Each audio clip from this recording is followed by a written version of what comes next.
نحمده ونصلي على رسوله الكريم اما بعد فاعوذ بالله من الشيطان الرجيم بسم الله الرحمن الرحيم وأن المساجد فلا تدعوا مع الله أحدا وقال الله تبارك وتعالى في مقام آخر كتب عليكم القتال وهو كره لكم صدق الله العظيم وقال النبي صلى الله عليه وسلم الجهاد مختصر طريق الجنة وقال رسول الله صلى الله عليه وسلم لغدوة أو روحة في سبيل الله خير من الدنيا وما فيها او كما قال علیہ الصلاۃ والسلام۔ ہر سمت مچلتی کرنوں نے افسون شب غم توڑ دیا، ہر سمت مچلتی کرنوں نے افسون شب غم توڑ دیا، اب جاگ اٹھے ہیں دیوانے دنیا کو جگا کر دم لیں گے، یہ بات آیا ہے دنیا بھر ہم پھول بھی ہے تلوار بھی ہے، یا بزم جہاں میں گائیں گے یا خون میں نہا کر دم لیں گے، سوچا ہے کفیل اب کچھ بھی ہو ہر حال میں اپنا حق لیں گے، عزت سے جیے تو جی لیں گے یا جام شہادت پی لیں گے۔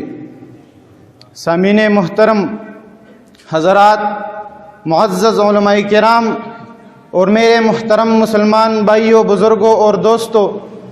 ہم نے عزم کیا تھا کہ اس امت کو جہاد کے لیے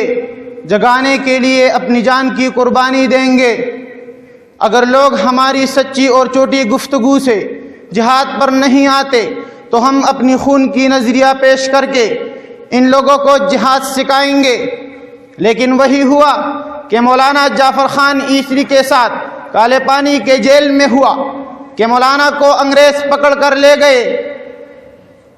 اور مولانا خوش ہوئے اور کلمہ شہادت پڑھ لیا، شہادت کی لذت کو پہلے سے اپنی دل میں محسوس کرنے لگے، لیکن انگریز ظالم نے مولانا کو شہید کرنے کے بجائے ایک سپاہی کو حکم دیا کہ مولانا کی داڑھی کاٹ دے۔ مولانا کی داڑھی کاٹ دی گئی، مولانا رونے لگے اور داڑھی کو اٹھا کر چومنے لگے، تو ایک سپاہی نے کہا کہ مولانا ابھی تو جان گئی نہیں اور ڈر گئے، تو مولانا نے جواب دیا نہیں ڈرا نہیں ہوں، لیکن اپنی اس داڑھی پر رشک کر رہا ہوں کہ اس نے مجھ سے پہلے اپنے رب کے ہاں قربانی دے دی، تو بابری مسجد ہم بھی تجھ پر رشک کرتے ہیں کہ تو نے ہم سے پہلے اپنی جان کی قربانی دے کر کے اس امت کے نوجوانوں کو جگانے کا ایک ذریعہ بنا دیا۔ چاہیے تو یہ تھا کہ ہمارا خون گرتا اور اس امت کا جموس ٹوٹتا، چاہیے تو یہ تھا کہ ہمارے لاشوں کے ٹکڑے ہو جاتے اور یہ کافر ان ٹکڑوں پر کھیلتے، تو یہ جوان بھی اٹھ کر آئندہ نسل کی ایمان بچانے کے لیے اپنے ہاتھ پاؤں کاٹ لیتا، چاہیے تو یہ تھا کہ ہمیں کسی سولی پر لٹکایا جاتا اور ہمارا خون زمین پر گرتا، تو یہ علماء بھی سمجھ لیتے کہ انقلاب کا راستہ صرف جہاد ہے، صرف جہاد ہے۔ لیکن بابری مسجد ہم پیچھے رہ گئے، ہم صرف اور صرف گفتار میں رہ گئے۔ تو نے کردار کے اندر پہلا قدم رکھا، تو نے شہادت کو قبول کیا، تو شہید ہو گئی، تیرے وجود کو ختم کر دیا گیا۔ بابری مسجد میرا کل بھی ایمان تھا، آج بھی ایمان ہے کہ شہید مردہ نہیں ہوتا بل احیا، قرآن میں اللہ کہتا ہے کہ بل احیا، بلکہ شہید زندہ ہوتا ہے۔ بابری مسجد تو کل بھی زندہ تھی، آج بھی زندہ ہے، اگر تیرے در و دیوار کو گرایا گیا انشاءاللہ تیرے یہ فرزند وہ انتقام لے گے کہ یہ دنیا کہے گی کہ بابری مسجد زندہ ہے۔ دنیا کو کہنا پڑے گا کہ بابری مسجد کو ختم نہیں کیا گیا، بلکہ بابری مسجد نے اس نوجوانوں کو جگانے کے لیے شہادت کو قبول کیا۔ بابری مسجد نے تو اسے جگایا جو جہاد کا فرض بھول چکے تھے، بابری مسجد نے ان علماء کو جگایا جنہوں نے خلافت کو اپنی زندگیوں سے سائڈ پر رکھا تھا، وہ نوجوان جن کے ہاتھوں میں آج گیند اور بلہ نظر آتا ہے، جن کے ہاتھوں میں آج ہاکی نظر آتی ہے، بابری مسجد نے تو انہیں جگایا۔ پھر ظلم تو یوں ہوا کہ بابری مسجد کو خبر پہنچی کہ بوسنیا کے عیسائی، بوسنیا کے مسلمانوں پر کوئی ایسا ویسا ظلم نہیں ڈال رہا، بلکہ ان کی بچیوں کو اپنے گھروں میں اس لیے رکھا جاتا ہے کہ ان کے پیٹ سے عیسائی بچے نکالیں گے۔ انہوں نے ظلم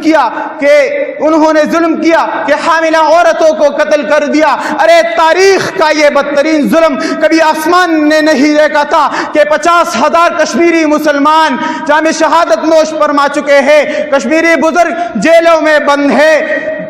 کشمیری بزرگ جیلوں میں بند ہے۔ کبھی ان کی جسم کو استریوں سے جلایا جا رہا ہے، کبھی ان کو داغا جا رہا ہے۔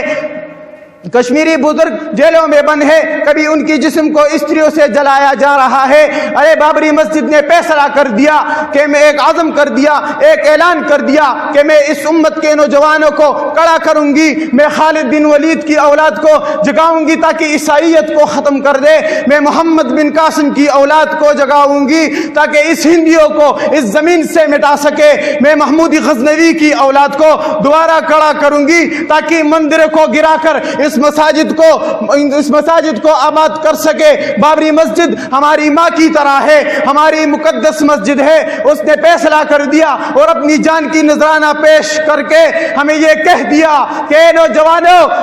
جہاد پر آ جاؤ، جہاد پر آ جاؤ، ورنہ کل میری ایک ایک چیخ کی اور ایک ایک آواز کا جواب دینا ہوگا۔ تو دوستو، بابری مسجد نے اپنی جان کی نذرانہ پیش کیا۔ کیا تم سب دوست بھی کہو گے کہ بابری مسجد ہم نے تیرا یہ پیغام سن لیا، ہم سب بھی جہاد کے لیے تیار ہیں؟ وآخر دعوانا الحمدللہ رب العالمین۔